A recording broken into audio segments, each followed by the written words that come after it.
Ancient megacities flourished in places where water should have been a distant dream. This is the story of the ingenious water systems that made it possible. A story where human ingenuity met the relentless challenges of a shifting climate head-on. By the end, you will understand how civilizations not only survived but thrived in environments we would consider impossible today, and you will carry away practical lessons that resonate powerfully in our own era of environmental uncertainty.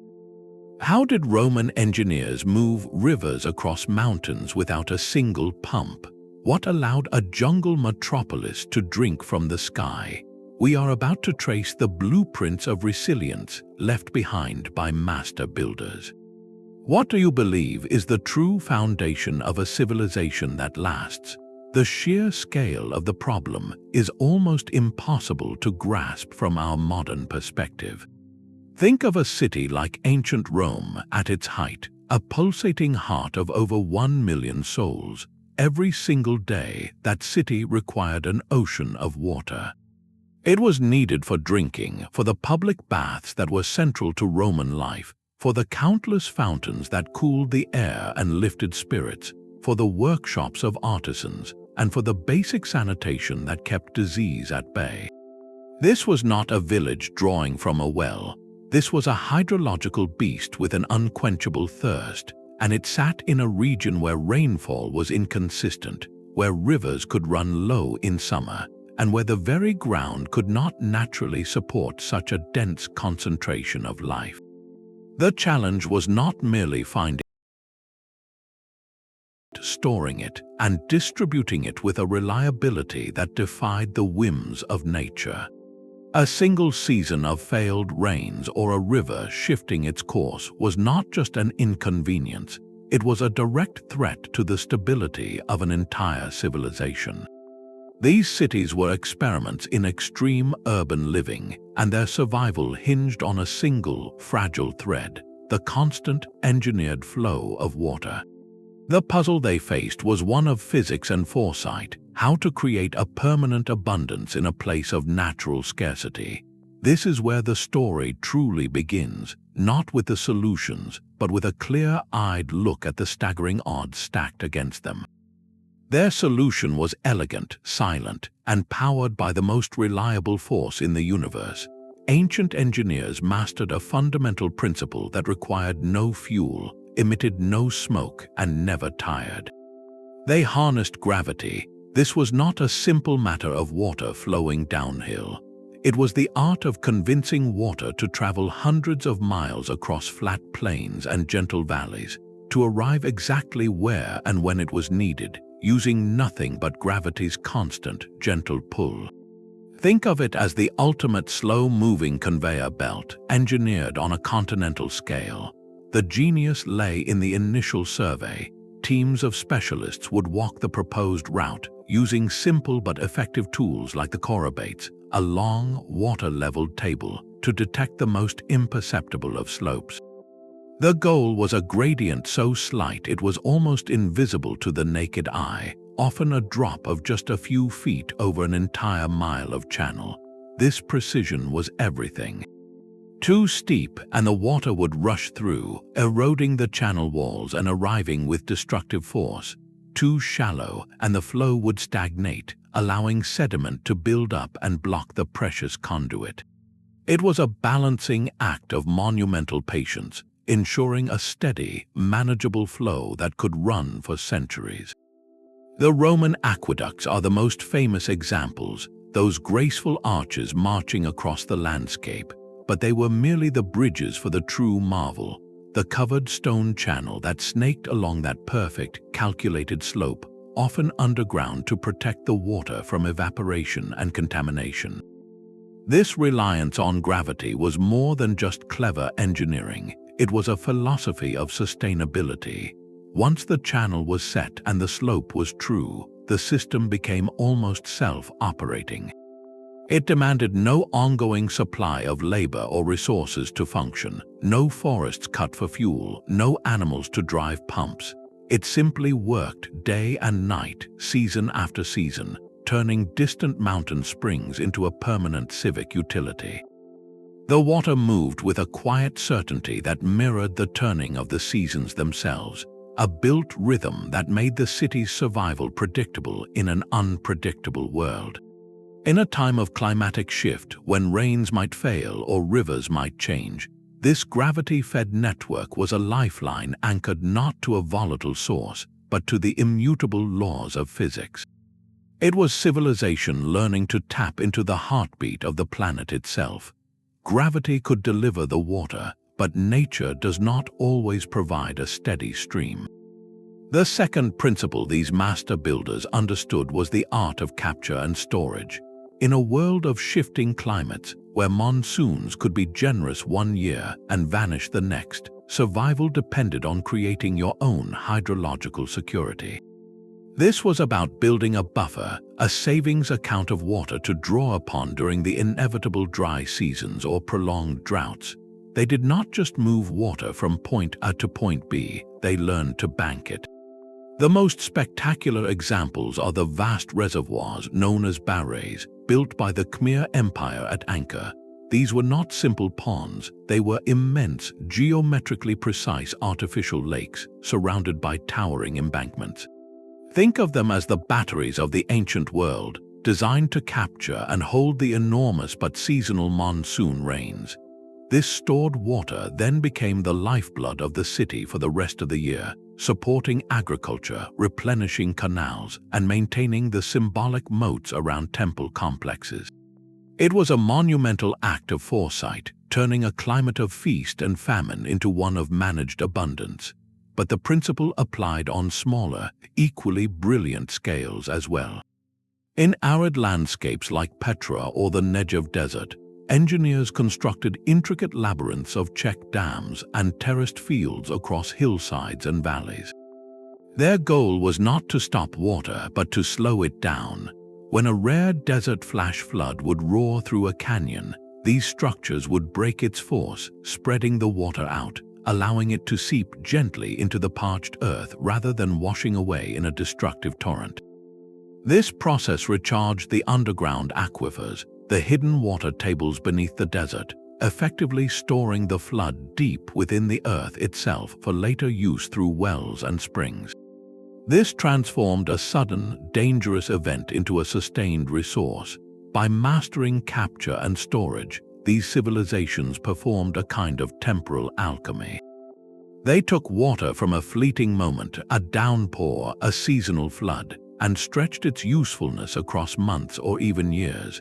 This was the ultimate adaptation to climate volatility. It meant a city was no longer at the mercy of the next rain cloud. It could endure not just a bad season, but successive years of scarcity, because it had invested in a reserve of resilience. The lesson is profound. It is not enough to simply use what nature gives you in the moment. True security comes from saving a portion of it for the future you cannot yet see. Yet moving and storing water is only part of the equation. The third principle reveals an even deeper layer of foresight, a concern not just for quantity but for quality. Delivering a river to a city's gates meant nothing if that river carried illness within it. Without the chemical treatments we rely on today, ancient engineers developed remarkably elegant, low-tech filtration methods that worked in harmony with nature itself. Their goal was to deliver water that was not just wet but truly safe to drink. Consider the Persian Qanat, that underground channel we discussed earlier. Its genius extended far beyond mere transportation. By tapping into water deep within an aquifer, the system inherently provided filtration. As the water slowly percolated through layers of sand, gravel, and rock over its long underground journey, physical impurities and sediments were naturally strained out.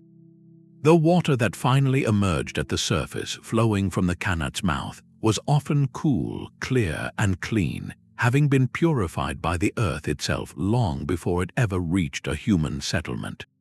This was passive, sustainable purification on a grand scale. other civilizations approached the challenge differently but with equal sophistication. In the meticulously planned cities of the Indus Valley, like Mohenjo-Daro, archaeologists have uncovered an almost modern concern for sanitation. They built elaborate networks of covered drains to carry wastewater away from homes and public spaces, carefully separating it from the clean water drawn from countless brick-lined wells. This fundamental separation of clean and used water was a monumental leap in public health, preventing the contamination that could ravage a dense population. Elsewhere, engineers employed settling basins, large tanks where flowing water would slow down, allowing heavier sediments and particles to sink to the bottom before the clearer water continued on its journey.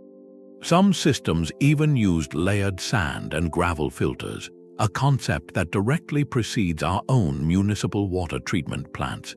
This relentless focus on purity was a hidden pillar of their success. By safeguarding the water supply, these cities protected their people from the waterborne illnesses that have historically limited urban growth. It allowed for the close-quarter living that defines a metropolis, fostering the trade, culture, and innovation that come with dense populations. In an era long before the understanding of germs, they intuitively grasped a critical truth: that the health of a city is directly tied to the clarity of its water. This was not just engineering, it was a form of preventative medicine woven into the very infrastructure of daily life, a silent guardian that worked every time someone took a drink. Beneath the sun-baked plains of Persia, a hidden river flows in total darkness. This is not a river of legend, but a meticulously crafted one, a testament to an engineering philosophy that sought harmony with the earth rather than dominance over it. The Qanat is its name, a word that carries the quiet confidence of a solved problem. To understand it, you must first forget everything you know about wells. A well is a vertical shaft, a desperate plunge downward to where water might pool. A Qanat is something entirely different. It is a horizontal conversation with the aquifer itself. It begins high up on a mountain slope where rainwater and snowmelt have seeped deep into the ground, saturating a porous layer of rock or gravel. This is the hidden sea, the aquifer. Instead of digging straight down to it, the ancient engineers, known as muqanis, began their work far out on the plain, at the precise spot where they wanted the water to emerge as a spring. From there, they began digging a tunnel backward, horizontally, toward the distant mountain.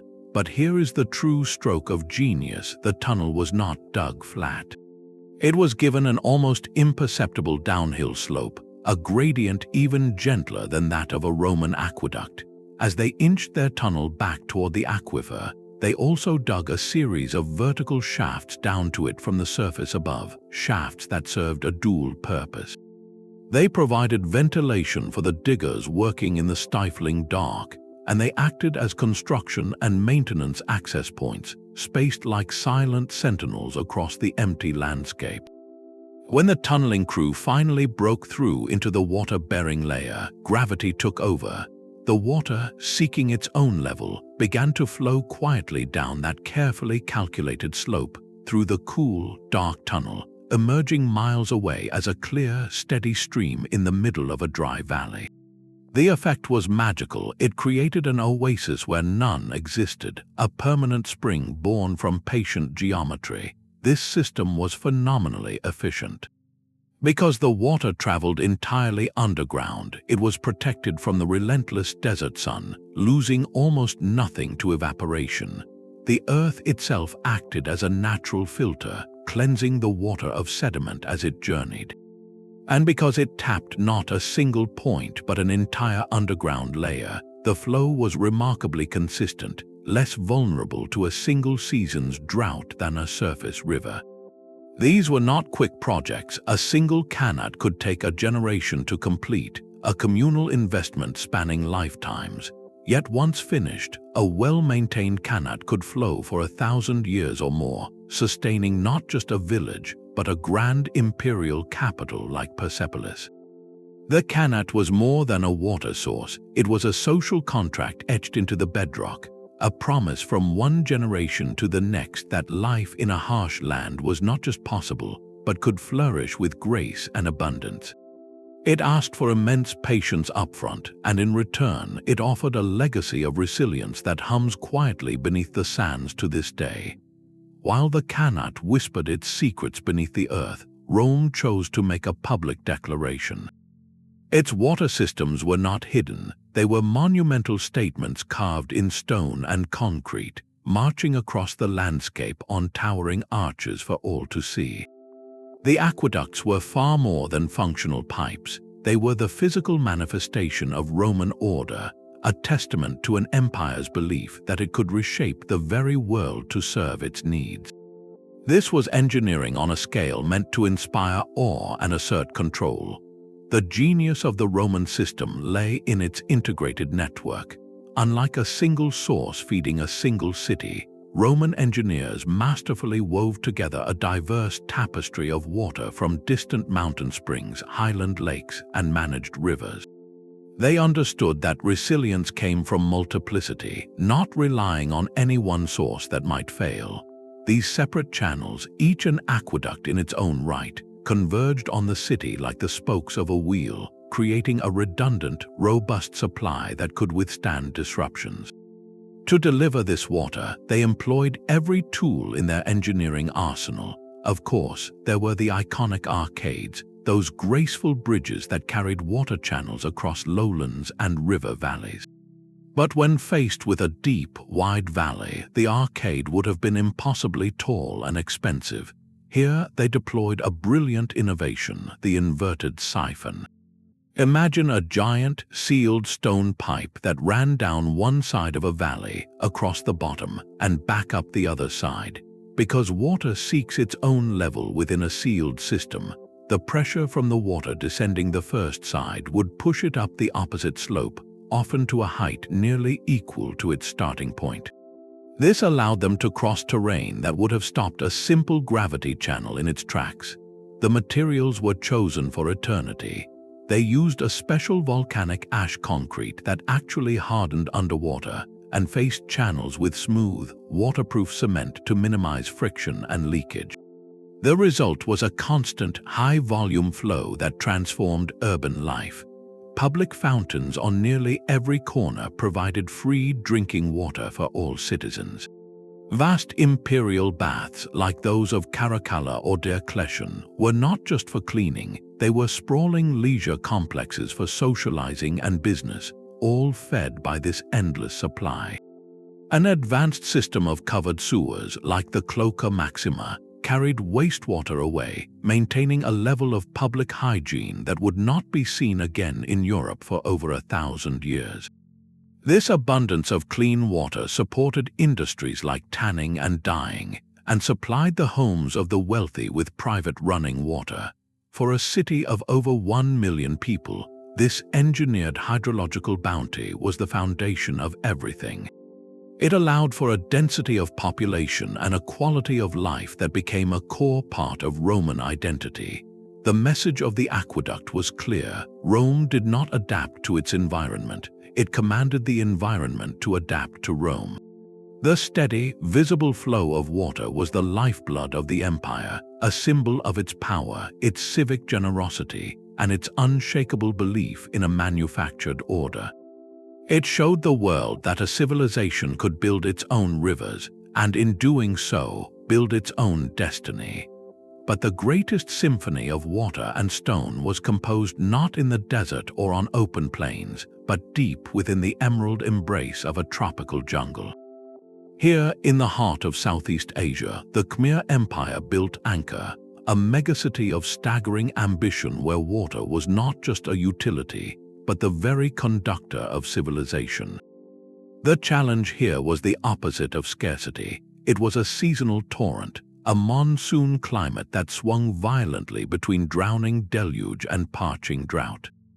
To survive, let alone thrive, the Khmer engineers had to perform a miracle of balance to tame the flood and stretch its life across the entire year. Their solution was a landscape-scale instrument of breathtaking complexity, a hydraulic grid that turned the entire city, and its surroundings into a single, living organism. At the core of this system were the barays, vast, geometrically perfect rectangular reservoirs that defy belief even today. The largest, the West Baray, is an artificial lake over 5 miles long and 1.5 miles wide, a body of water so immense it looks like a natural feature from the ground.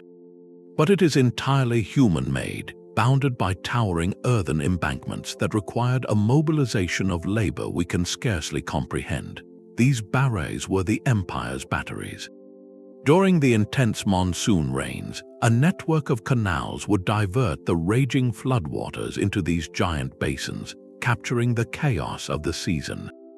This was an act of profound foresight, banking the water surplus against the lean months to come. Once stored, the water became a tool of exquisite control.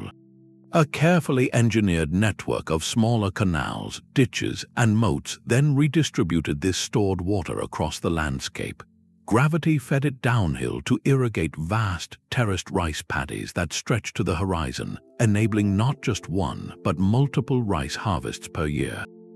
This intensive, reliable agriculture is what fed a population historians estimate in the hundreds of thousands, allowing a dense urban center to flourish in an environment that should have been prone to famine.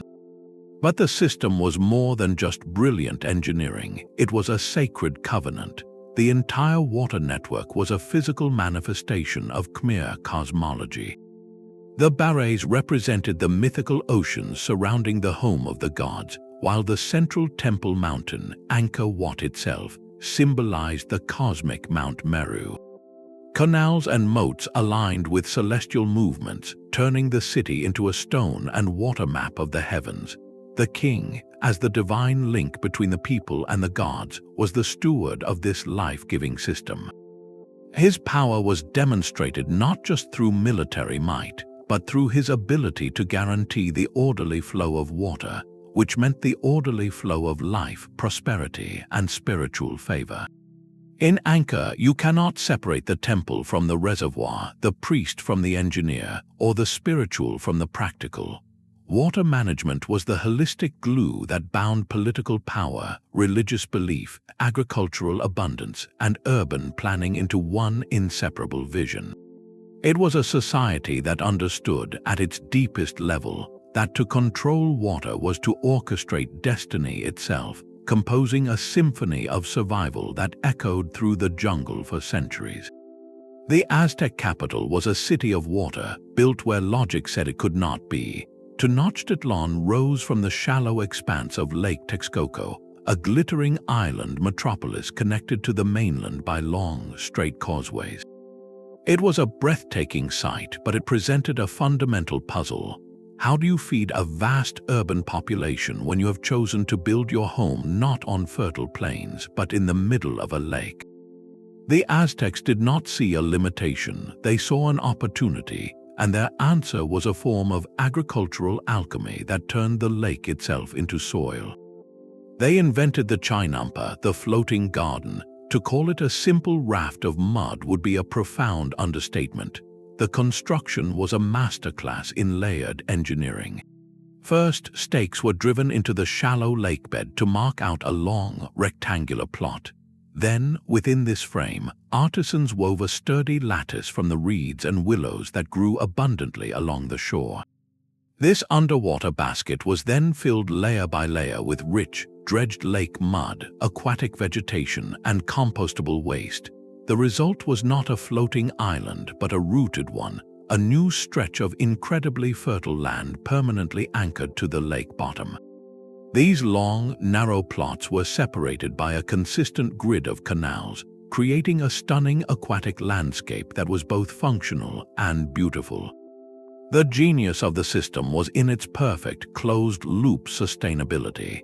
The canals provided constant, passive irrigation, with water seeping into the Chinampa beds, keeping the roots hydrated. In return, the nutrient-rich muck dredged from those same canals to maintain them was piled back onto the gardens as fresh fertilizer. Even human waste, carefully collected, was composted and used to nourish the soil, completing a cycle that returned nutrients to the food supply. This created a hyper-productive environment where crops could be harvested up to 7 times a year. Maize, beans, squash, flowers, and chili peppers thrived in these perpetually replenished beds. The canals themselves were bustling highways, with farmers moving their produce to the city's markets by canoe, turning the morning commute into a gentle paddle through lush, cultivated waterways. This was not agriculture on the outskirts of the city. It was agriculture woven into the city's very fabric.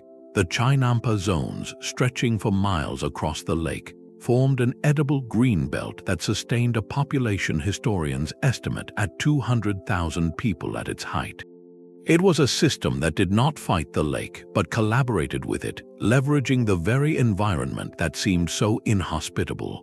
The Aztecs did not just adapt to their challenging ecosystem, they engineered it into a powerhouse of abundance, proving that sometimes the most fertile ground is not found but built by hand from the water up.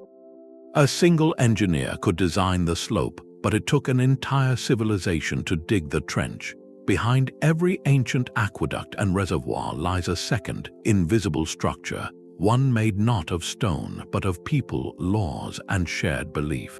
The true miracle was not the engineering itself, but the ability to organize thousands of individuals over generations toward a single, monumental goal. This was the realm of social organization and governance, the framework that turned brilliant ideas on parchment into rivers flowing across mountains. Consider the sheer logistics. To build the West Baray at Angkor, an artificial lake holding over 50 million cubic meters of water, required moving an amount of earth that is almost incomprehensible. There were no bulldozers, no dump trucks. This work was done by human hands with baskets, ropes, and unwavering collective will. Such a project demanded a central authority with the power to mobilize a vast labor force, to feed those workers, to house them, and to coordinate their efforts with military precision. That authority in Angkor was the God King. His divine mandate was the ultimate motivational tool, framing the backbreaking work not as mere toil, but as a sacred duty, a contribution to a cosmic order that guaranteed the kingdom's survival and the favor of the gods. The spiritual and the practical were fused. Belief became the engine of construction. Similarly, the Roman aqueducts were monuments to imperial bureaucracy as much as to engineering. A senior magistrate, the curator aquarum, was appointed directly by the emperor to oversee the entire water system. He commanded a small army of skilled civil servants, surveyors, architects, and a permanent maintenance crew of hundreds of slaves and freedmen. This was a public utility run with corporate efficiency, funded by state coffers, and managed through a clear chain of command. The system even had its own legal code, with strict penalties for tampering with or illegally tapping the public water supply.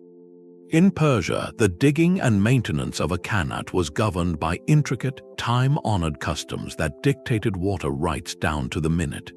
The share of water each farmer received from the underground channel was calculated with meticulous fairness, often based on the amount of labor his family had contributed to the initial excavation or the upkeep of the tunnel. These rules, passed down orally and respected for centuries, prevented the conflicts that could destroy a community in an arid land. They turned a precious resource into a managed commons, ensuring its survival for all. This reveals a profound truth. The most advanced technology is useless without the social machinery to build and sustain it. The pyramid of workers, the authority of the state, the binding force of religion or law, these were the essential scaffolds that held the physical structures aloft. A society's ability to manage water was the ultimate test of its cohesion, its administrative skill, and its collective vision. It asked a difficult question of every citizen. Are you willing to work for a benefit you may not live to see fully realized, for a reservoir that will quench the thirst of your grandchildren? The answer, etched across deserts and jungles, was a resounding yes. That enduring social contract, written in water and sweat, was the deepest source of their resilience. The blueprints for these water empires were often drawn under a darkening sky. These were not static monuments to an unchanging world, but dynamic, living systems forged in the crucible of a shifting climate. Far from a peaceful backdrop, environmental stress was the relentless engine that drove their greatest innovations. Modern science now reads the subtle clues left behind in tree rings, lakebed sediments, and layers of archaeological strata, painting a picture of ancient atmospheres. This paleoclimatic data reveals a startling pattern. Some of the most ambitious water projects coincide precisely with periods of prolonged drought or increasingly erratic rainfall. The timeline suggests a powerful cause and effect. In Persia, the widespread adoption and refinement of the Qanat system appears to accelerate during a phase of regional aridification, a centuries-long drying trend. When surface wells began to fail and rivers grew unreliable, the deep, steady pulse of the underground aquifer became not just an option, but an imperative for survival. The response was not a temporary fix, but a fundamental reimagining of how to source water, turning inward to the hidden reserves of the earth itself. Similarly, the staggering scale of the hydraulic network at Angkor, with its massive barays and intricate canals, may well have been a direct answer to changing monsoon patterns. Imagine the uncertainty for the Khmer rulers, watching the life-giving rains arrive later, depart earlier, or fall with unpredictable fury. To secure their kingdom, they could not rely on nature's old rhythms. They had to build a new one. They engineered a buffer so vast it could capture the volatility of an entire season, smoothing out the climate's rough edges into a manageable, predictable flow. This reveals a profound and dynamic relationship between civilization and its environment. Climate stress was the catalyst, the urgent problem that demanded a revolutionary solution. The choice was stark: adapt with monumental creativity or face a slow dissolution. Their genius lay in seeing the crisis not as an end but as a seed. The solutions they forged in response to drought and deluge did more than just prevent collapse. They created new foundations for power. A reliable water supply in a time of scarcity became the ultimate strategic asset, enabling these societies to consolidate populations, intensify agriculture, and expand their influence while others might have fractured.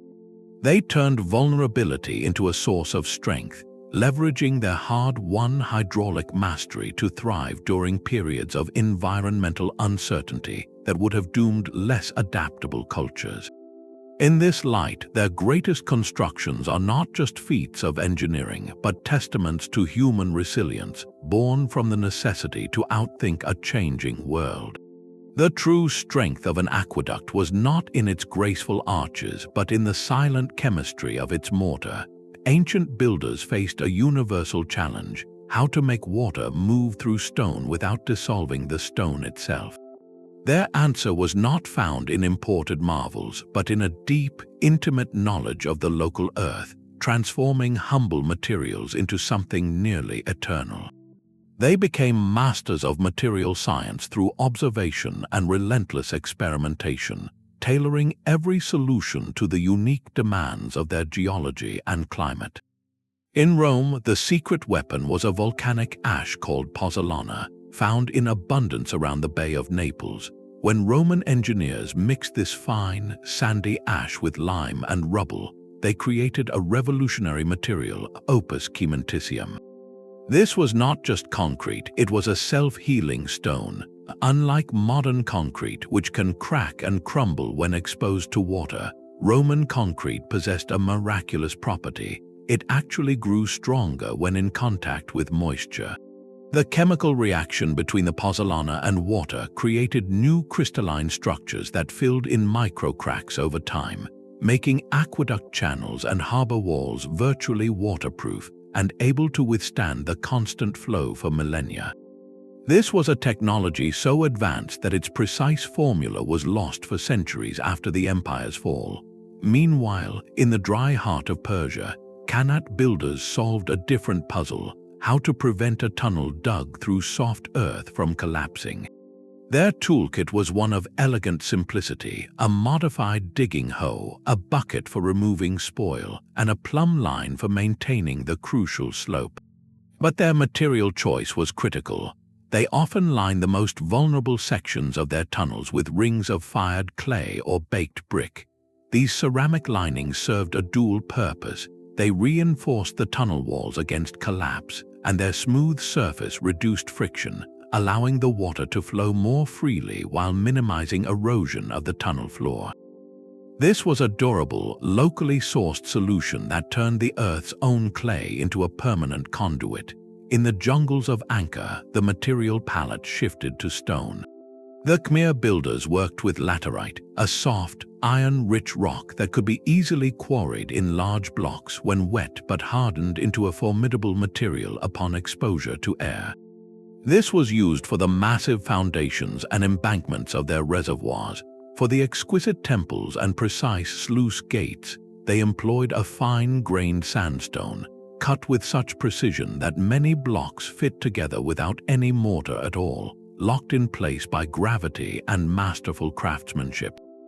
The longevity of these systems is the ultimate testament to their success. Some Persian qanats, after 2,500 years, still deliver water to villages today. Roman aqueducts, though no longer in constant use, stand as ruins that have outlasted the empires that built them. This endurance was not an accident. It was the result of centuries of accumulated trial and error knowledge, passed from one generation of mucanis, aquarius, or master mason to the next. They learned which local clay fired to the perfect hardness, which volcanic ash created the strongest bond, which stone resisted the relentless jungle humidity. Their blueprints were not just drawings, they were written into the very composition of the materials they chose, a silent language of resilience spoken in concrete, clay, and stone. The precision of these systems extends beyond the earth and into the heavens. While we marvel at the physical endurance of their aqueducts and reservoirs, a quieter, more profound layer of intelligence is often etched into their very alignment. These master builders did not just move water, they measured it, they charted it, and in some remarkable cases, they orchestrated its flow to the silent rhythm of the cosmos. This was engineering guided by mathematics and astronomy, a fusion of the practical and the profound. Take that gentle, consistent gradient of a Roman aqueduct, a slope so slight it was often a drop of just 1 foot over every 300 feet of channel. Achieving this over miles of uneven terrain was not guesswork. It was an act of high-level surveying that required a sophisticated understanding of geometry and measurement. Teams used instruments like the groma for sighting straight lines and the chorobates, a long, water-leveled table that could detect slopes invisible to the naked eye. Their work was a mathematical ballet performed across valleys and hills, ensuring a perfect, sustainable flow dictated by numbers. But the connection to a larger order becomes even more explicit in places like Angkor. The entire hydraulic grid of canals, moats, and vast reservoirs appears meticulously aligned with the cardinal directions. The central temple mountain, Angkor Wat, is a masterpiece of celestial orientation, with its central towers aligned to the sunrise on the spring equinox. Scholars debate the intentionality of every alignment, but the pattern is compelling. It suggests the water system itself was woven into a cosmic blueprint. Canals may have doubled as sightlines for observing solstices, and the placement of reservoirs could have reflected a spiritual map of the universe, where water represented the primordial seas surrounding the home of the gods. This integration reveals a world where there was no separation between the practical and the sacred, between the engineer and the priest. Digging a canal was not just an act of irrigation, it was an act of aligning human society with the fundamental order of nature and the heavens. Their empirical observation of the stars, the seasons, and the flow of water led to a geometry of survival. They understood that the sun's path dictated the rains, that the moon pulled the tides, and that a civilization hoping to endure must build in harmony with these cycles, not against them. The gentle slope of an aqueduct and the east-west axis of a reservoir were both expressions of the same deep-seated principle: to create a human-made system that resonated with the timeless patterns of the natural world. In this light, these water networks were more than infrastructure. They were philosophical statements carved into the landscape, declaring that for a city to truly last, its lifelines must echo the harmony of the universe itself. A perfect slope and a waterproof channel were only the beginning of the story. For these vast networks to survive the relentless test of time, they demanded something more than brilliant design. They required a constant, vigilant conversation with the water they carried. This was the realm of maintenance, a quiet, unending labor that created entire dynasties of specialized knowledge keepers.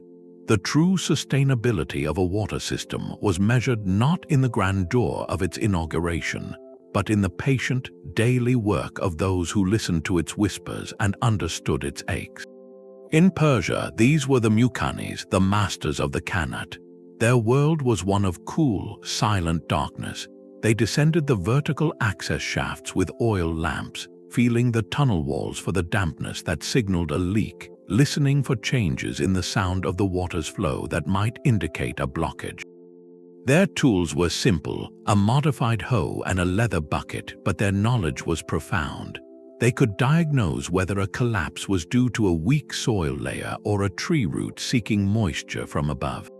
They knew the precise seasonal rhythms of the aquifer, when to clear silt after the spring thaw, and how to reinforce a section before the heavy rains. This expertise was rarely written down. It lived in the hands, and the stories passed from father to son, an oral encyclopedia of subterranean hydrology. A single family might be responsible for the care of a specific qanat for generations, their identity and livelihood woven into the steady pulse of the water they tended. In Rome, a similar custodial class existed, the aquarii. These were the maintenance crews of the aqueducts, a small army of slaves and freedmen overseen by the state-appointed curator. Their duties were vast and varied. They constantly patrolled the above-ground arcades, repairing cracks in the stone channels caused by frost or settling. They cleaned the settling tanks of accumulated sediment. They managed the complex distribution network within the city itself, ensuring that public fountains flowed and that no one illegally tapped into the supply. The Romans even used a clever system of stepped pools where different water sources, each with varying mineral content, could be mixed to prevent corrosive deposits from building up inside the lead pipes. This was preventative medicine for infrastructure, requiring a deep empirical understanding of chemistry and flow dynamics. In Angkor, the immense barays and canals would have been maintained by organized guilds of engineers and laborers, likely mobilized through the same system of corvée labor that built the temples.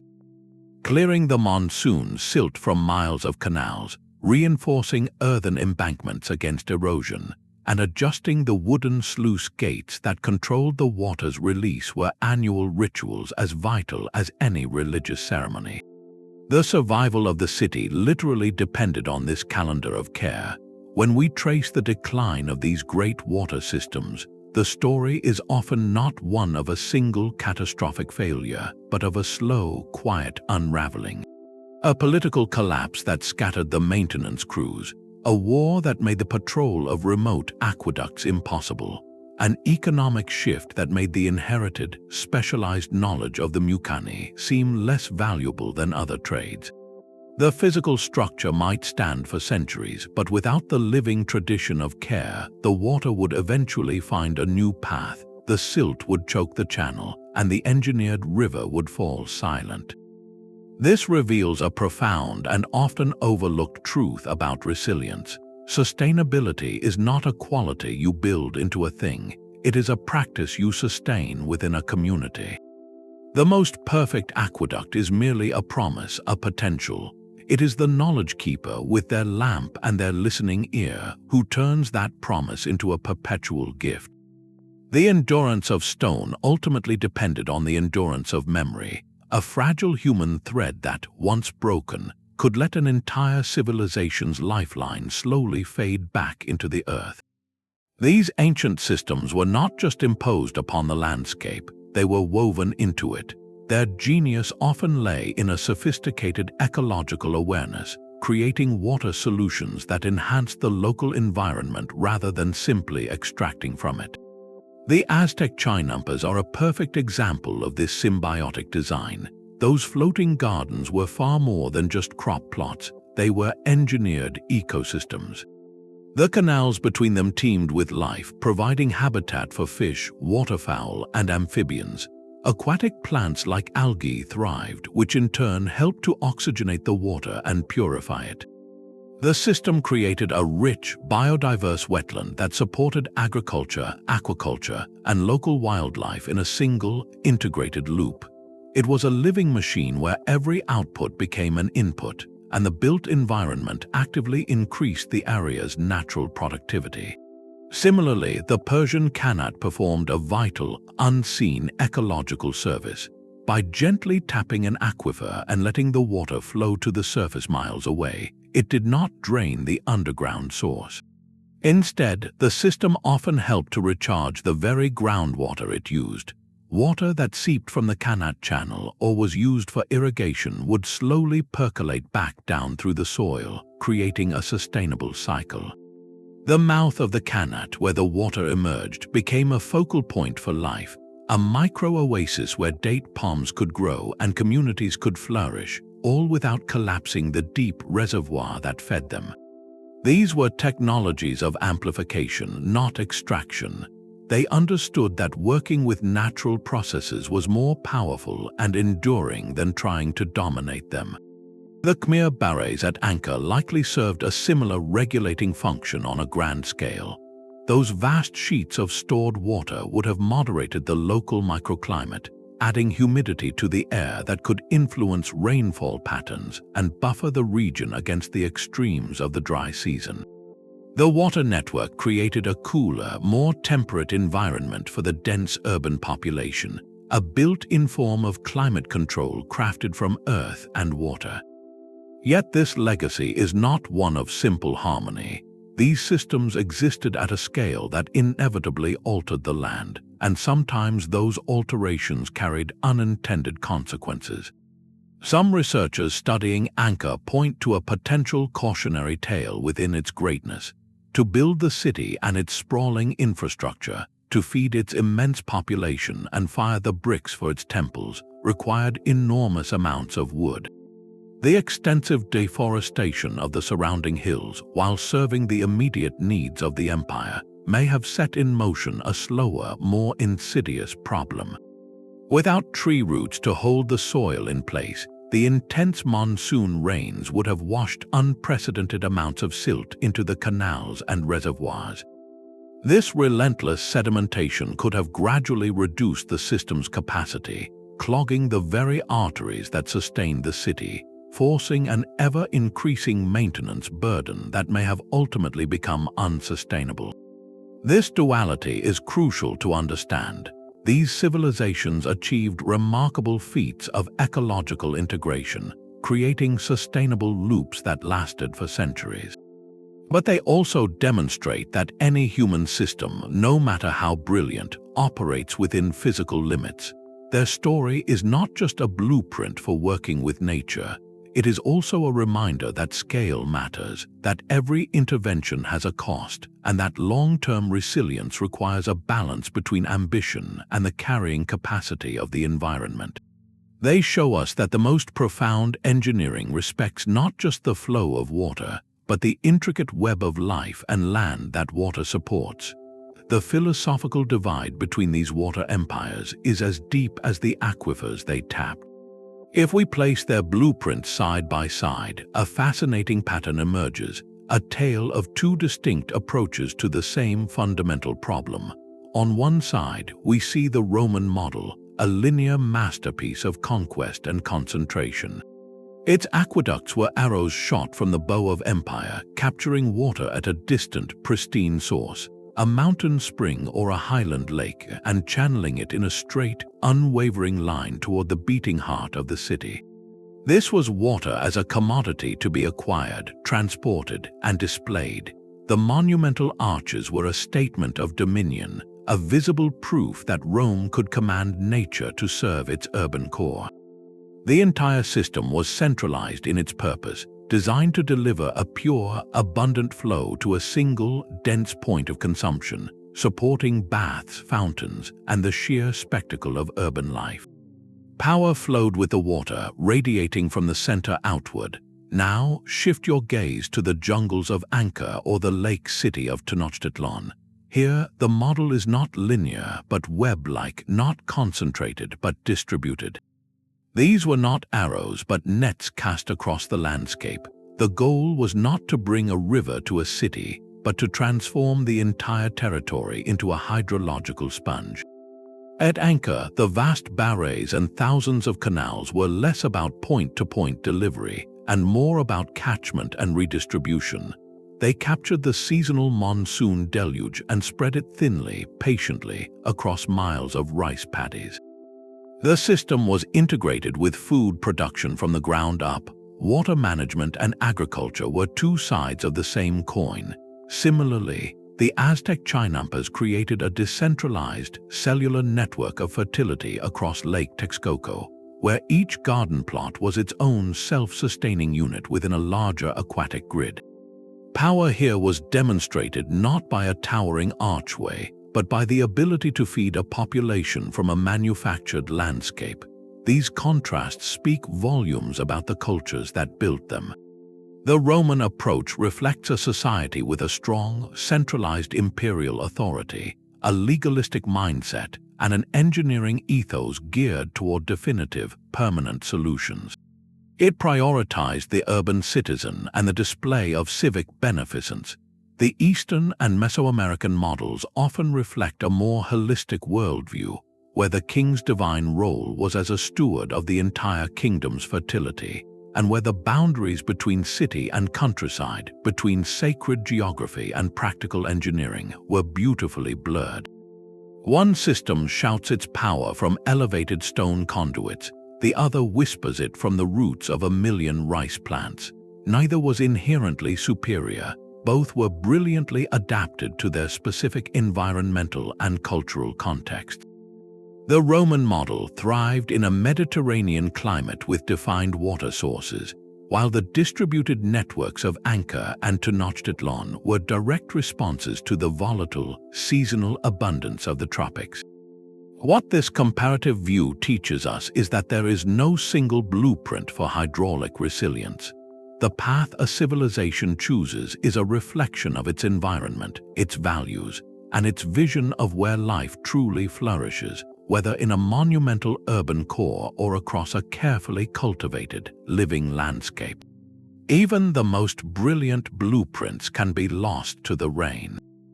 The haunting silence of places like Angkor or the Maya city-states presents history's ultimate puzzle.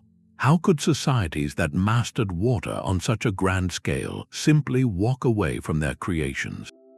The answer is never a single broken pipe, but a slow, complex unraveling where environmental pressure, human decisions, and sheer misfortune weave together into a perfect storm. Take the magnificent hydraulic grid of Angkor. For centuries, it turned volatile monsoon rains into a predictable resource. But research suggests that in its final centuries, the system may have become a victim of its own success and scale. The very deforestation required to build and sustain the megacity could have set a fatal feedback loop in motion. Without forests to anchor the soil, the intense seasonal rains would have washed catastrophic amounts of silt into the canals and giant reservoirs, relentlessly reducing their capacity. At the same time, evidence points to a series of extreme monsoon seasons, bringing floods of unprecedented force that could have overwhelmed and breached the carefully engineered embankments. The maintenance burden to keep the system functioning would have become colossal. a drain on a kingdom perhaps already facing political fragmentation and a shift in lucrative trade routes away from its control. The water network did not fail in a day. It likely choked slowly under the weight of environmental change and competing crises. A similar story of climatic tipping points emerges with the Maya. Their sophisticated reservoir systems and managed wetlands were marvels of adaptation, but they were designed for a specific range of conditions. Paleoclimatic data from lakebed sediments tells a stark story of prolonged, severe drought in the terminal Classic period. The Maya systems were built to conserve water, but even the largest reservoir has a finite capacity. When the rains failed not for a season, but for generation after generation, the deficit would have become insurmountable. Water scarcity would have sparked competition, eroded faith in the ruling elites who were seen as divine guarantors of rain and abundance, and ultimately made sustaining large urban populations in the uplands impossible. This highlights a crucial and humbling truth. Resilience is not a permanent state you achieve, but a continuous process of adaptation. A system perfectly tuned to one climate can become tragically fragile when that climate shifts beyond its design parameters. The abandonment of these cities was rarely a sudden evacuation. It was a gradual dispersal, a retreat from complexity as the social contract, strained by scarcity or disaster, finally frayed beyond repair. It reminds us that no infrastructure, no matter how advanced, exists in a vacuum. It is embedded in a delicate web of ecological balance, political will, and economic stability. When too many threads of that web are cut at once, even the greatest of human achievements can be reclaimed by the forest and the dust, leaving behind silent stone lessons in the impermanence of even our most monumental works. For centuries, the true scale of these water empires remained hidden beneath earth and jungle, known only through fragments and folklore. The story of their rediscovery is a modern scientific adventure, one where lasers have replaced shovels and satellites see what the human eye cannot. The key to unlocking these ancient blueprints lies not in a single tomb, but in the ability to view entire landscapes from a new perspective. Light detection and ranging, or LiDAR, has performed a kind of magic over places like Angkor. By firing millions of laser pulses from an aircraft, this technology can digitally strip away the dense, enveloping rainforest canopy. What emerges from the data is nothing short of breathtaking, a vast, intricate spiderweb of canals, roads, embankments, and village mounds stretching far beyond the known temple complexes. It reveals a city that was not a cluster of monuments, but a sprawling, low-density metropolis perfectly integrated with its engineered water grid. LiDAR has shown us that Angkor was, at its peak, the most extensive pre-industrial urban complex on Earth, all organized around the flow and storage of water. This is not just finding lost walls, it is reconstructing the very logic of an ancient civilization's survival strategy. Above the deserts of Persia and the plains of Rome, other eyes are watching. High-resolution satellite imagery scans the barren landscapes, detecting subtle variations in soil moisture and vegetation that betray the paths of long-vanished canals and the straight, ghostly lines of buried qanat shafts. On the ground-penetrating radar sends pulses into the earth, creating sonar-like images of subterranean channels and collapsed tunnels without moving a single stone. These tools allow archaeologists to map systems that are completely invisible from the surface, tracing the skeleton of an ancient aqueduct across miles of farmland or pinpointing where a forgotten can at once brought life to a valley. Perhaps the most profound revelations come from the archives of nature itself. Scientists now drill deep into the mud at the bottom of an ancient reservoir, like the West Baray at Angkor, and extract long cylinders of sediment known as cores. Each layer of silt and organic material is a time capsule, holding pollen, charcoal, and soil particles washed in over the centuries. By analyzing these cores, researchers can read a year-by-year diary of the region's environmental history. They can see evidence of intense land clearance through spikes in charcoal, track changes in agricultural crops through pollen types, and identify catastrophic flood events through distinct layers of coarse sand. Similarly, dendrochronology, the science of tree ring dating, provides another precise climate record. By studying the growth rings of ancient timbers found in structures or even of long-lived trees in the region, scientists can reconstruct periods of abundant rainfall and punishing drought with astonishing accuracy. A series of narrow rings tells a story of thirst that a stone inscription never could. This convergence of technology is transforming legend into quantified history. We are no longer just admiring the grandeur of an aqueduct. We are creating digital models to calculate its flow rate. We are not just speculating about a drought. We are reading its precise duration and severity in the mud and the wood. This allows us to ask and answer new kinds of questions. How many people could this system actually support? How efficiently did it capture rainfall? How did it perform during that 50-year drought we just identified in the tree rings? This high-tech archaeology grants us a god's-eye view that the original builders themselves never possessed. They knew their local stretch of canal or their section of tunnel, but they could never see the breathtaking totality of their creation as we now can. Our modern tools are allowing us to map, model, and understand the full complexity of these systems, turning the silent testimony of stone and soil into a detailed narrative of human ingenuity in the face of a changing world. We are not just uncovering lost cities, we are recovering the operating manual for civilizations that lasted 1,000 years. The silent aqueducts and buried qanats are not just relics, they are a conversation across time.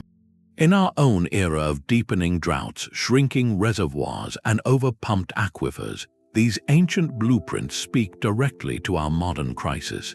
They offer a toolkit of forgotten principles, tested not for decades but for millennia. The first lesson is in their elegant frugality. While we build energy-hungry desalination plants and drill ever deeper wells with massive pumps, these civilizations mastered the art of letting physics do the work. Their reliance on gravity-fed systems required no fossil fuels, emitted no carbon, and created a permanent, low-maintenance flow. This principle is being rediscovered today in innovative designs for passive water distribution in new developments, where the entire layout of a community is planned from the start to use elevation and gravity, not electricity, to move water. It is a shift from high-power intervention to intelligent design. The second lesson is in the scale of their ambition for capture. The vast barays of Angkor were not just ponds, they were continent-sized rain barrels. They teach us that in a world of increasingly erratic rainfall, where downpours are heavier but less frequent, we must think bigger about storage. Modern cities are beginning to embrace this, not with monolithic reservoirs but with distributed networks. This means creating thousands of smaller-scale harvesting sites, from redesigned city parks that double as retention basins to policies that mandate rainwater cisterns for new buildings, capturing the deluge where it falls and holding it for the dry season. It is about turning our urban landscapes into sponges, just as the Khmer did. Perhaps the most urgent lesson is in their reverence for groundwater. The Qanat did not mine the aquifer, it conversed with it, taking a sustainable share while allowing for natural recharge.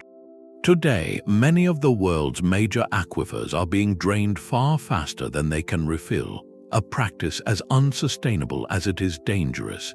Ancient systems point toward a different path, one of managed aquifer recharge. This modern practice involves intentionally redirecting floodwaters or treated wastewater into spreading grounds, where it can percolate down and replenish these vital underground banks. It is the high-tech echo of the Qanat's philosophy, using the earth itself as our primary storage tank, safe from evaporation and contamination. the Aztec Chinampas offer a breathtaking model of circular integration. Their system blended agriculture, aquaculture, and waste recycling into a single, hyper-efficient loop.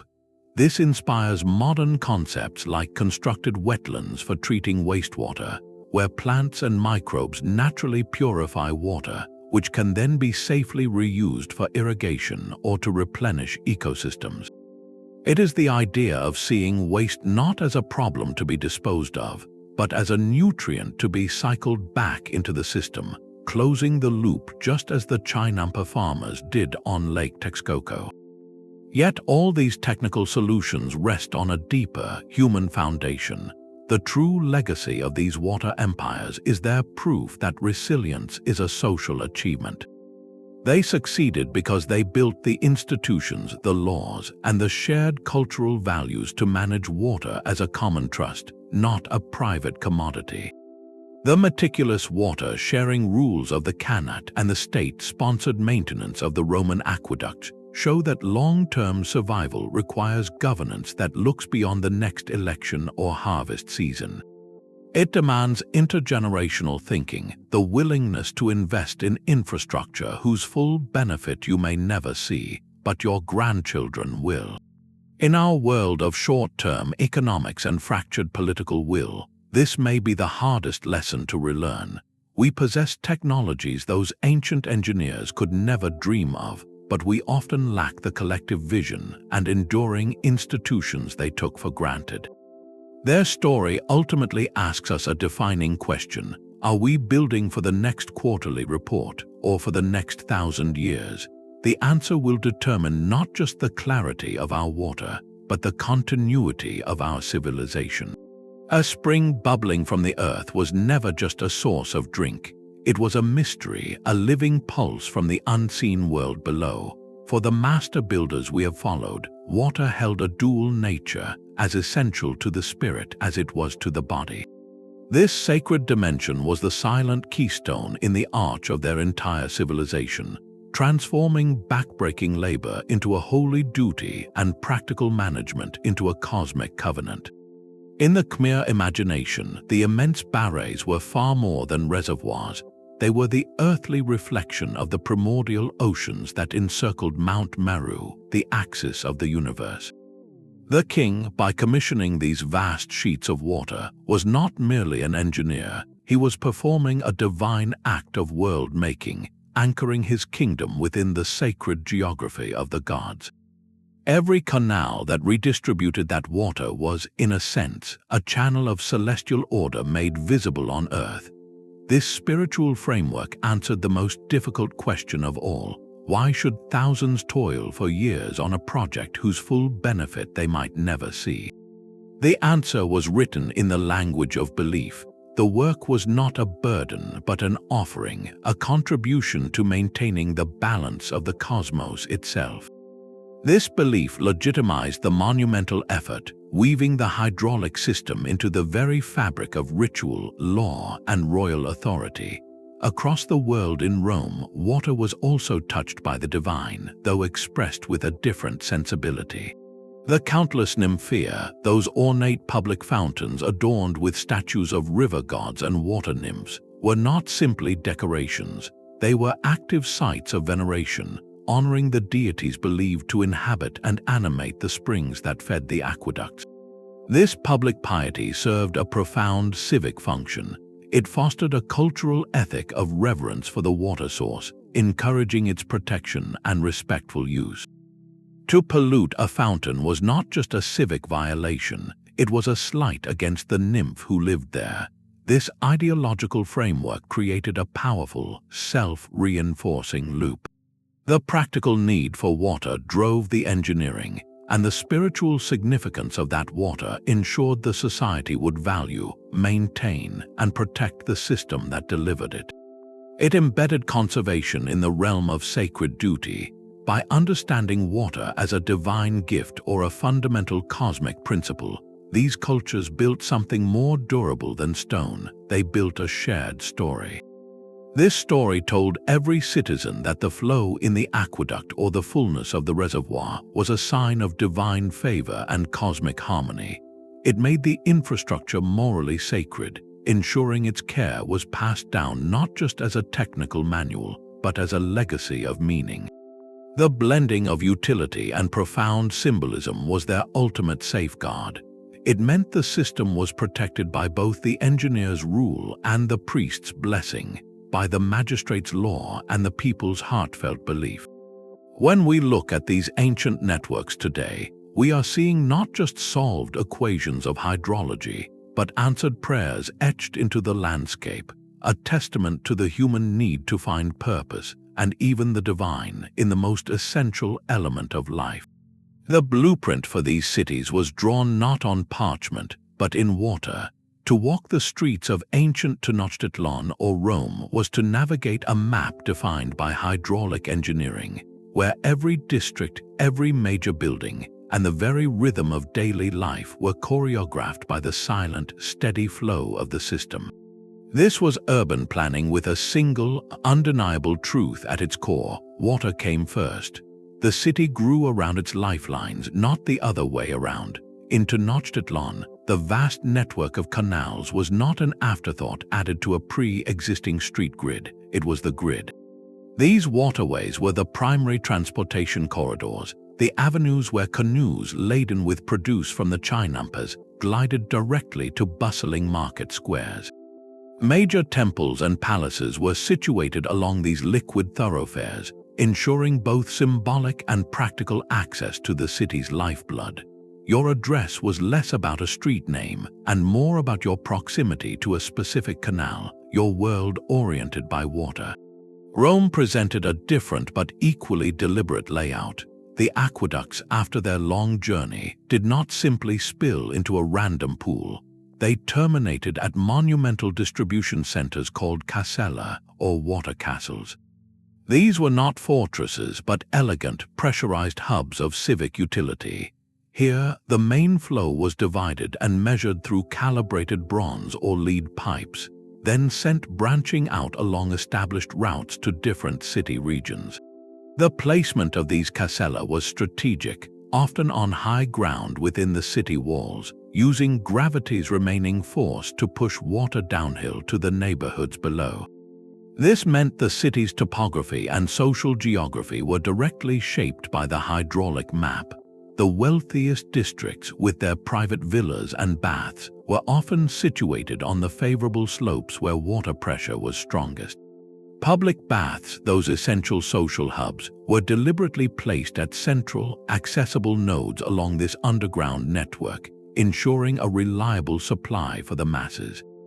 Even the famed Roman fountains, the Nymphaea, were strategically located at major intersections and forums, serving as both public amenities and constant, visible reminders of the empire's beneficence. They were not mere decorations, they were the final, celebratory display of a system that began in distant mountains. This integration went beyond mere practicality into the realm of sacred geography. In Angkor, the central temple mountain was not just surrounded by a moat for defense, it was encircled by a symbolic ocean, a physical manifestation of the cosmic seas. The vast barays were aligned with celestial precision, and the canals radiating from the city center created a giant mandala, a spiritual diagram in water and earth. To move through the city was to traverse a landscape charged with hydraulic meaning, where every crossing of a canal or view of a reservoir reinforced the cosmic order upheld by the king. The flow of water dictated the flow of ceremony, with processional ways often paralleling major canals. This holistic vision meant there was no separation between the engineer's drafting table and the priest's ritual text. They were collaborating on the same blueprint for reality. The city and its water system were a single, co-evolved organism. Streets followed canal banks, markets clustered near distribution points, and residential zones were plotted based on access to clean water and drainage. This was resilience built into the urban DNA. A neighborhood wasn't just a collection of houses, it was a cell within a larger hydraulic body, each part functioning because of the shared, engineered pulse of water moving through it. The design ensured that from the grandest ceremony at the pyramid to the most mundane task of drawing a daily drink, every human activity acknowledged and depended upon the foundational flow. The city, in its very bones, was a testament to the understanding that civilization is not built on land, but on the intelligent distribution of the water that makes that land alive. The stones remember the engineer's name, but the dust holds the memory of the hands that placed them. For every grand vision of a flowing aqueduct or a life-giving qanat, there existed a vast, silent sea of human effort, a mobilization of labor on a scale that still staggers the mind. These were not projects built by machines, but by the relentless strength of thousands of unnamed individuals, from conscripted peasants and enslaved workers to the guilds of skilled masons and diggers whose specialized knowledge was passed down through generations. Their lives are the untold verses in this epic of water. To stand at the base of a Roman aqueduct arcade is to stand in the shadow of their toil. Each massive block of travertine, weighing several tons, was quarried miles away, loaded onto wooden sledges, and dragged by teams of oxen and men along roads built for this very purpose. At the site, without cranes, they used ramps, levers, and a complex orchestration of ropes and pulleys to lift each stone into its precise, gravity-defying place. The work was dangerous, relentless, and performed under the Mediterranean sun or in the damp chill of a tunnel's depth. In the digging of a Persian qanat, the muqani, the tunnel digger, entered a world of profound darkness and risk. Descending a vertical shaft with only a small oil lamp, he would crouch in a cramped, airless space, chipping away at the earth with a short-handled hoe, filling a leather bucket to be hauled up by his partner above. The constant threats were collapse, asphyxiation from bad air, or a sudden, deadly flood if they misjudged the water table. This was not unskilled labor. It was a craft of immense courage and spatial intuition, knowing how to shore up a weak ceiling with baked brick rings or how to maintain that perfect, gentle slope by feeling the fall of a water droplet in the dark. In Angkor, the construction of the massive barays required a different kind of mobilization. Historical records and inscriptions point to a system of corvée labor, a form of tax paid in work rather than goods. For a period of months each year, peasants from across the kingdom would be summoned to work on the king's projects. They would dig the vast basins, moving earth in baskets, building the towering embankments layer by layer. This was a seasonal rhythm woven into the agricultural calendar, a collective duty that tied the survival of the kingdom directly to the muscle of its people. The social contracts behind this labor were complex, a blend of coercion, duty, and sometimes shared purpose. For the Roman slave laboring on an aqueduct, it was pure coercion, the absolute power of an empire over an individual. For the Khmer peasant, it might have been a sacred obligation to a divine king, a belief that this work maintained cosmic order and ensured the rains would come. For the Persian muqani, it was a proud, hereditary profession, a skilled trade that commanded respect and guaranteed his family's water rights for generations. The true price of these hydraulic marvels was measured in more than stone and volume. It was counted in lifetimes of exertion, in backs bent under baskets of earth, in the silent sacrifices of those who spent their days in perpetual twilight far beneath the ground. To acknowledge this human dimension does not diminish the engineering triumph, it completes it. It reminds us that resilience on such a scale is never a purely technical achievement. It is always fundamentally a social one. It forces us to look beyond the elegant arc of an aqueduct and see the intricate, often harsh, human machinery that made its curve possible, asking us to remember that every drop of water that once flowed through these ancient channels carried with it the quiet echo of forgotten effort. The brilliance of ancient hydrology is undeniable, yet its history is not one of unbroken triumph. For every enduring aqueduct, there exists a cautionary tale of a canal that turned fields to salt, or a well that drank a valley dry. These missteps are not footnotes but essential chapters in the same story, revealing the delicate line between harnessing nature and inadvertently harming it. One of the most persistent challenges emerged in the Fertile Crescent of Mesopotamia, the very cradle of irrigation. Here, societies mastered the art of diverting the Tigris and Euphrates rivers to feed their crops. Yet this life-giving practice carried a hidden cost. In a hot, dry climate, water constantly evaporates from the soil and from the irrigation canals themselves. When it evaporates, it leaves behind any dissolved minerals it carried, primarily salts. With each watering season, a little more salt accumulated in the earth. Over decades and centuries, this slow poisoning could render once fertile fields sterile and white with crust, a process known as salinization. Ancient clay tablets even record the lament of farmers watching their barley yields dwindle as their fields turned to salt. This was an unintended consequence of a brilliant system, a slow-motion environmental change that even the most observant agriculturalists might not perceive within a single lifetime. It serves as a profound lesson in the long-term chemistry of intervention. Similarly, the Qanat, that marvel of sustainable design, was not immune to mismanagement. Its genius lay in tapping an aquifer at a sustainable rate, a gentle sip from a deep cup. But what happened if a growing city or an ambitious new farming settlement dug too many qanats into the same underground source? The collective draw could outpace the aquifer's natural recharge from distant rainfall.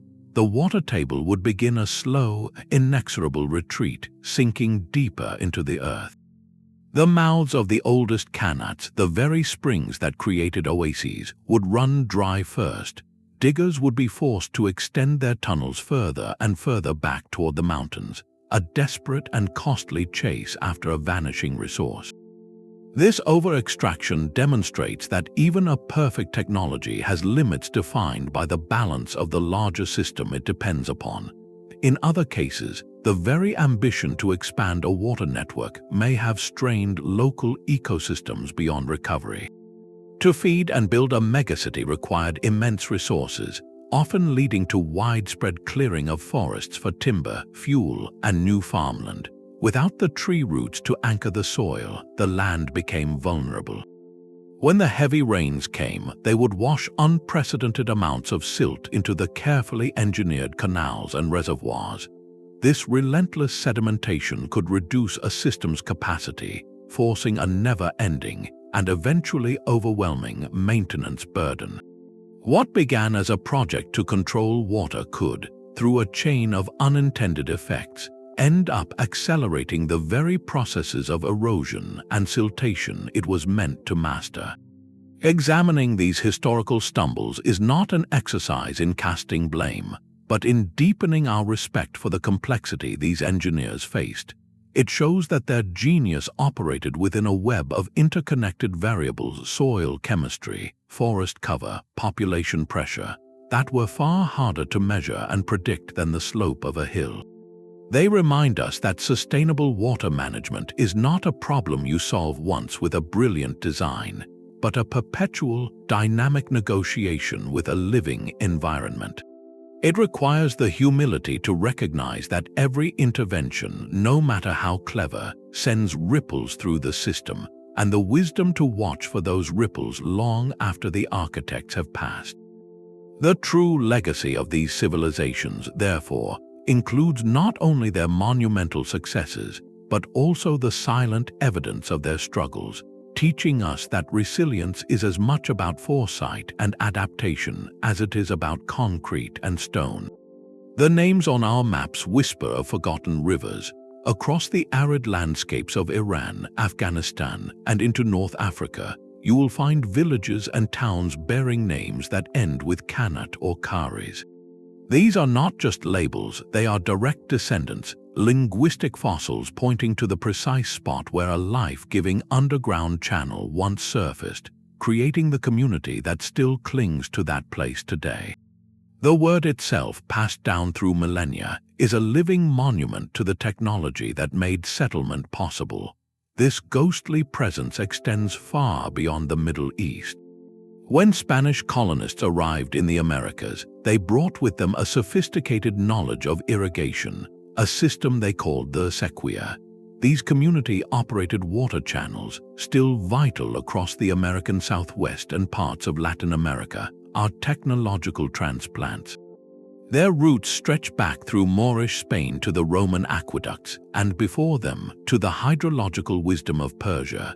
The word and the practice are a palimpsest, a layer of history written in water and soil, showing how the solutions of one age become the foundations of another. The legacy flows beyond infrastructure into the very rhythm of community life. In the terraced landscapes of Bali, the subak system is more than a method for distributing water to rice paddies. It is a democratic, religious, and social institution, with its own temples and ceremonies dedicated to Dewi Sri, the rice goddess. The coordinated planting and water-sharing rituals are a direct cultural inheritance from centuries of managing a scarce resource collectively, where water is understood not as a commodity, but as a sacred trust. Similarly, in parts of India, festivals like Bali Jatra or the rituals surrounding the cleaning of sacred tanks and ponds before major holidays are not mere pageantry.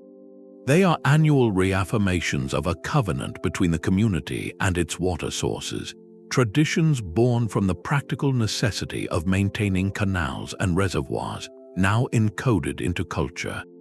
The act of coming together to clear silt is both a practical chore and a profound ceremony, linking generations through shared, purposeful action. This enduring cultural imprint reveals the deepest truth about these ancient systems.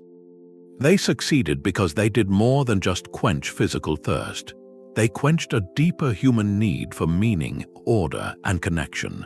By weaving water management into law, religion, festival, and even the names of their homes, these civilizations ensured their survival logic was passed down not as a technical manual, but as a story, a song, a shared identity. The physical aqueduct may crumble, but the cultural channels it carved often prove far more durable. They shaped how people saw themselves in relation to their environment, fostering identities as people of the river, guardians of the spring, or stewards of the rain. When we hear these place names or witness these age-old festivals, we are not just looking at history. We are seeing the living echo of a choice made thousands of years ago. The choice to build a civilization not just with stone, but with story, binding the fate of the community forever to the respectful, celebratory management of the water that gives it life. The engineers are gone, but their philosophy, embedded in culture, continues to flow. The wisdom of the past is flowing into the blueprints of tomorrow. In a fascinating modern twist, the very techniques that sustained ancient megacities are being rediscovered, not as museum pieces, but as vital tools for our own era of water stress. Around the world, engineers and urban planners are looking back to move forward, reviving and adapting these ancient systems with a blend of millennia-old wisdom and cutting-edge science. This is not nostalgia, it is a practical synthesis, a recognition that our ancestors solved problems we are only now fully appreciating. In the arid landscapes of India and the Middle East, the principle of the Qanat is experiencing a quiet renaissance. Modern projects are constructing what are called subsurface dams or groundwater recharge galleries. Instead of digging a long, hand-hewn tunnel, engineers use modern machinery to create permeable underground structures that mimic the Qanat's function. These structures slow the flow of a seasonal river or floodwater, forcing it to seep down and replenish the deep aquifer, creating a sustainable, banked water supply for dry seasons. It is the same elegant idea, tapping the earth's storage with patience, but realized with contemporary materials and hydrological modeling. The Aztec Chinampa has found a powerful new purpose far from its origins. Inspired by those floating gardens, environmental scientists now build constructed floating wetlands. These are buoyant platforms planted with native reeds and grasses, placed in polluted waterways or treatment ponds. The plant's roots dangle in the water, hosting beneficial microbes that naturally break down contaminants, absorbing excess nutrients, and purifying wastewater in a solar-powered, chemical-free process. It is a perfect example of biomimicry, using a natural, integrated ecosystem to clean water, just as the Chinampas did for Lake Texcoco. This ancient model turns a treatment facility into a living habitat. Meanwhile, on erosion-prone hillsides from Peru to the Philippines, agriculturalists are relearning the art of the terrace. Ancient terracing methods, which created step-like fields to capture rainfall and prevent soil loss, are being revived not with stone walls but with modern geotextiles and agroforestry techniques. These neo-traditional projects combat desertification, increase crop yields, and restore watershed health by slowing water runoff, allowing it to soak into the ground where it is needed most. Each of these projects represents a hopeful dialogue across time. They validate the timeless intelligence embedded in those old blueprints, proving that resilience is often about working with natural processes, not overwhelming them. This revival suggests a profound shift in perspective. The path to a water-secure future may not lie solely in inventing dazzling new technologies, but in thoughtfully reclaiming the deep, tested wisdom of the past and weaving it with the precision of our present understanding. It is a reminder that sometimes the most advanced solution is one that has been quietly waiting, its logic written not in code, but in the enduring flow of water through stone and soil. From the silent flow of a Persian Qanat to the monumental arc of a Roman aqueduct, the story of ancient water systems is a testament to human creativity, cooperation, and resilience in the face of nature's extremes. We have traced the blueprints of civilizations that refuse to see a desert or a jungle as a limit, choosing instead to read the landscape as a puzzle waiting to be solved. Their greatest triumph was not in conquering nature, but in learning its language, in listening to the whisper of an aquifer and the rhythm of the monsoon, then answering with quiet, enduring intelligence.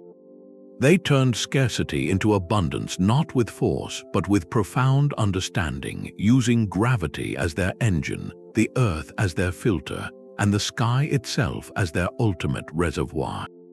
These were societies that built for the 1,000-year flood and the century-long drought, investing in a future they would never see, guided by a vision of legacy we struggle to match today. Their legacy is far more than silent ruins or tourist attractions. It is a living repository of sustainable ideas, a library of solutions written in stone and soil. In their integrated networks, we see the prototype for circular economies, where waste becomes nutrient and every drop is accounted for. In their social compacts, we see the undeniable truth that managing a shared resource requires shared rules, shared effort, and a shared story that binds a community together across generations. As we now confront our own era of deepening water stress, of over-tapped aquifers and climate volatility, these historical mysteries cease to be mere curiosities. They become urgent conversation partners. They challenge our short-term thinking and our reliance on energy-intensive fixes. They inspire us to look beyond the next fiscal quarter and consider the next century, to design systems that work with nature's logic, not against it. The most profound lesson they leave us is not a technical diagram, but a philosophical one. A civilization that hopes to endure must see water not as a commodity to be extracted, but as a covenant to be upheld, a sacred trust connecting the past, the present, and all futures to come. It asks us what we are building now that will still be giving life 1,000 years from now. If this journey through the hydraulic wonders of the past has resonated with you, I invite you to join the conversation. Let us know in the comments which ancient water marvel inspires you the most, and what lessons from these master builders you believe are most critical for our world today. For more deep dives into the untold stories and forgotten wisdom of history, please subscribe. Together, we can keep these vital conversations flowing.